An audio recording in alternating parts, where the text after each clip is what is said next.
Un cadeau ? Déclara un garçon en remarquant un objet à son nom près de la tombe de son père. L'adolescent s'est rendu au cimetière pour dire à son père à quel point sa vie était horrible, sans savoir que ce cadeau changerait sa vie à jamais. Albert. Le dîner est prêt, dit sa grand-mère à Albert en l'appelant depuis la table. Le jeune garçon de 14 ans était assis dans sa chambre et pensait à son défunt père. Il venait d'avoir 9 ans lorsque sa mère lui a annoncé que son père n'était plus là. Ses yeux horrifiés étaient encore frais dans sa mémoire, et il ne pouvait pas oublier comment sa mère avait éclaté en sanglots après avoir vu le corps de son père sans réaction. Le père d'Albert rentrait du travail lorsqu'un accident de voiture lui a coûté la vie. Le petit garçon n'a même pas pu déclarer son dernier adieu à l'homme qu'il considérait comme son héros. Il a eu le cœur brisé après la mort de son père et n'a pas pu se remettre de cette perte douloureuse, même 5 ans plus tard.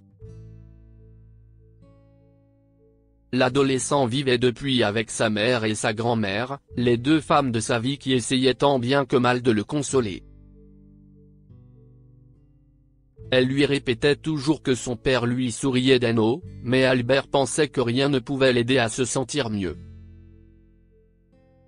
« Tu me manques tellement, papa », s'écria Albert en tenant la photo de son père dans ses mains. Le garçon était prêt à tout pour serrer son père dans ses bras une dernière fois et lui dire à quel point il l'aimait. Un jour, Albert était à l'école lorsque son professeur a demandé à tous les élèves d'écrire ce qu'ils voulaient faire dans l'avenir et a lu leur essai à haute voix. Albert et ses camarades ont commencé à écrire et, une fois que tout le monde a terminé, le professeur leur a demandé de partager leur texte individuellement avec la classe. Lorsque ce fut le tour d'Albert, il était tout excité à l'idée de parler de sa future profession, sans savoir que ses camarades allaient se moquer de lui. « Je veux être le prochain président de l'école », dit Albert en lisant la première phrase de son essai et en regardant ses camarades de classe. Après avoir terminé l'université, je veux travailler comme avocat, comme le faisait mon père. Il est ma source d'inspiration, poursuivit Albert. Albert a souri après avoir lu sa rédaction, mais ses joues ont rougi lorsqu'il a vu ses camarades de classe rire. Après le cours, les élèves se sont moqués d'Albert et l'ont ridiculisé parce qu'ils savaient que son père était décédé. « Tu veux devenir avocat comme ton père », dit un élève en riant. Mais il n'était pas pauvre ou quelque chose comme ça ? Fais attention à ce que tu souhaites. Tout le monde savait qu'Albert était timide et pensait qu'il ne pourrait pas devenir président de l'école ou avocat. Il se moquait de lui pendant la récréation, tandis qu'Albert pleurait d'impuissance. « Je n'aurais pas dû écrire la vérité dans ma rédaction », se dit Albert en rentrant chez lui. Il se sentait très mal après que ses camarades de classe l'aient humilié. Albert regrettait d'avoir fait part de ses aspirations à tout le monde.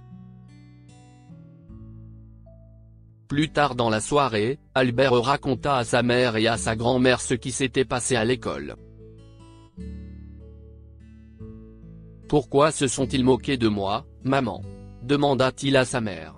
« Je leur ai juste dit que mon père était ma plus grande source d'inspiration. » « Oh, mon chéri.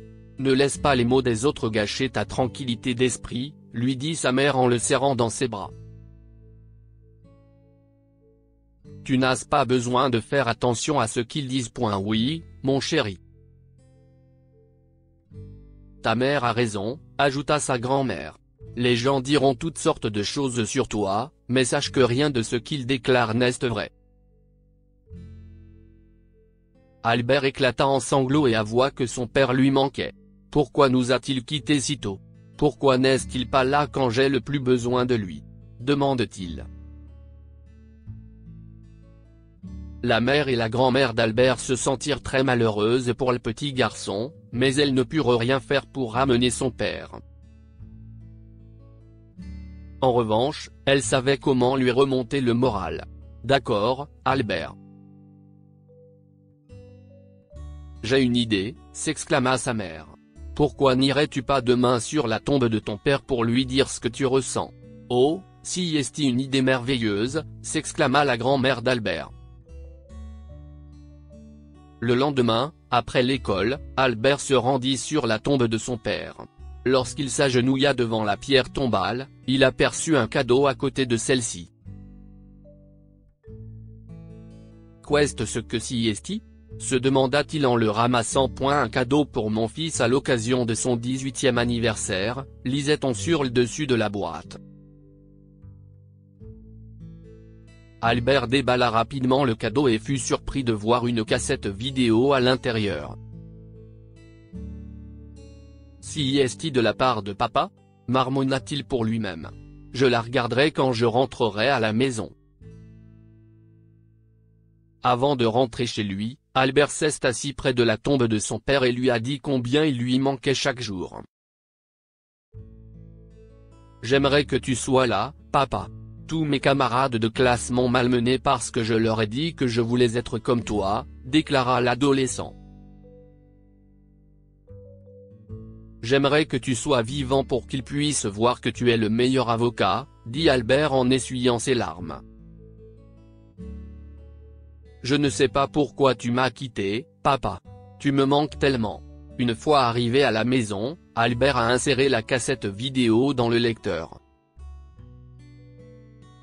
Il trouvait étrange d'avoir reçu le cadeau de son 18e anniversaire bien avant l'heure, mais cela ne le dérangeait pas de la voir et il voulait savoir de quoi parlait la vidéo. Une fois que la vidéo commença, Albert ne put contrôler ses émotions. Des larmes coulèrent sur ses joues après avoir vu son père sur l'écran de télévision.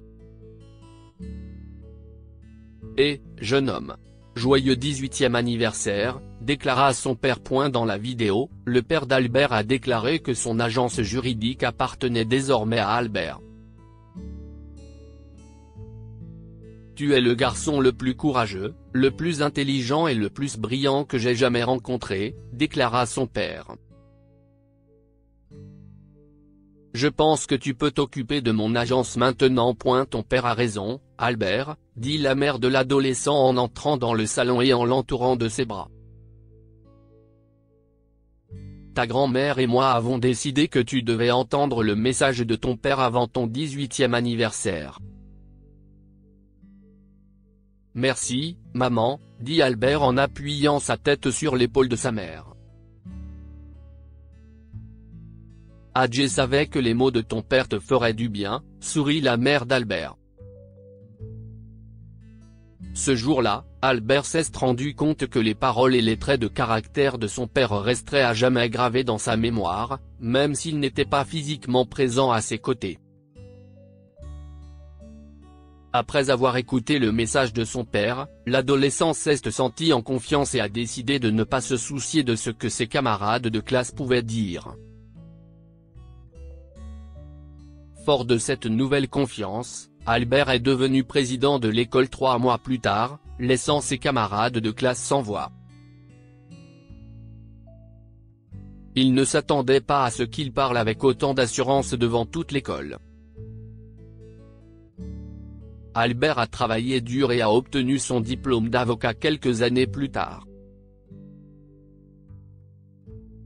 Il a repris l'agence de son père et est rapidement devenu l'un des meilleurs avocats de la ville.